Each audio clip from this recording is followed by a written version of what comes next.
Welcome viewers. நாம் அந்த வீடியோவில் நமக்கு ஏன் இருமல் வருது அப்படின்னு பார்க்க போகிறோம். வாங்க வீடியோக்குள்ளே போகலாம். நமக்கு இருமல் வந்திருக்கும். ஸோ இருமல் எப்படி வருது, ஏன் வருது அப்படின்னு என்னைக்காவது யோசிச்சிருக்கோமா? ஸோ இன்றைக்கி நம்ம அதுக்கான ரீசன்ஸ் தான் தெரிஞ்சுக்க போகிறோம்.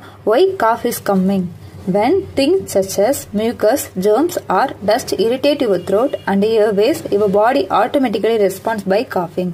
ஒருவேளை உங்களோட த்ரோட்ல தொண்டை பகுதியில் மியூக்கஸ் சளி இல்லை வேற வைரஸ் அல்லது மைக்ரோ ஆர்கானிசம் வந்த மாதிரி அது இல்லைன்னா டஸ்ட் தூசி இந்த மாதிரி ஏதாவது போய் பட்டுருச்சு அப்படின்னா இந்த த்ரோட்டோட அந்த ஏர்வேஸ் இருக்குல்ல, அந்த நம்ம காற்று போகக்கூடிய வழிகள் இந்த மாதிரி இரிட்டேட் இருக்கும்போது நம்ம இம்யூன் சிஸ்டம் படக்குன்னு வேலை செஞ்சு அதை இருமலை கன்வெர்ட் பண்ணி நம்ம தொண்டையிலேருந்து அதை வெளியேற்ற வந்து முயற்சி செய்யுது.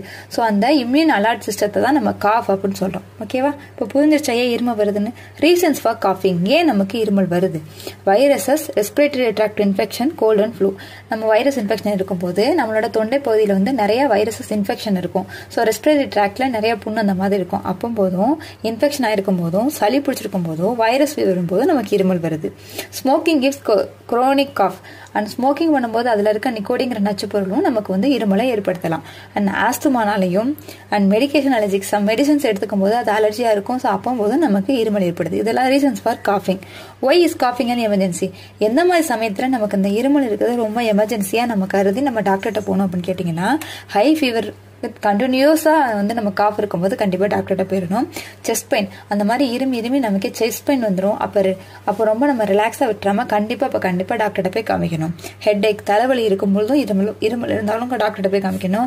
ஒரு மயக்கமாக வந்துட்டே இருக்குது, மயக்கம் வர மாதிரி இருக்குது, அப்போ இருமல் வருது அப்படின்னாலும் டாக்டர்கிட்ட காமிக்கணும். அது மட்டும் இல்லாமல் மனக்குழப்பம் இருக்கும் போதே ஒரே இருமலாக இருக்குது அப்படின்னாலும் நம்ம டாக்டர்கிட்ட போய் காமிக்கணும். இதெல்லாம் ஒன்றுக்கு தொடர்புடையது அப்படின்னு டாக்டர் சொல்கிறாங்க. ஸோ இந்த வீடியோவில் நம்ம ஏன் இருமல் இருமல் வர்றதுக்கான ரீசன்ஸ் என்ன, எப்பப்பெல்லாம் நம்ம டாக்டரை போய் பார்க்கணும், இருமலை எப்பப்பெல்லாம் நம்ம எமர்ஜென்சியா எடுத்துக்கணும் அப்படின்னு உங்களுக்கு சொல்லிட்டேன். இந்த வீடியோ உங்களுக்கு கண்டிப்பா பிடிச்சிருக்கும், புரிஞ்சிருக்கும் நான் நினைக்கிறேன். இந்த வீடியோ உங்களுக்கு புரிஞ்சிருந்துச்சு அப்படின்னா கண்டிப்பா லைக் பண்ணுங்க, ஷேர் பண்ணுங்க, கமெண்ட் பண்ணுங்க. இப்பதான் நம்ம சேனலுக்குள்ள புதுசா வந்திருந்தீங்க அப்படின்னா கண்டிப்பா சப்ஸ்கிரைப் பண்ணிக்கங்க.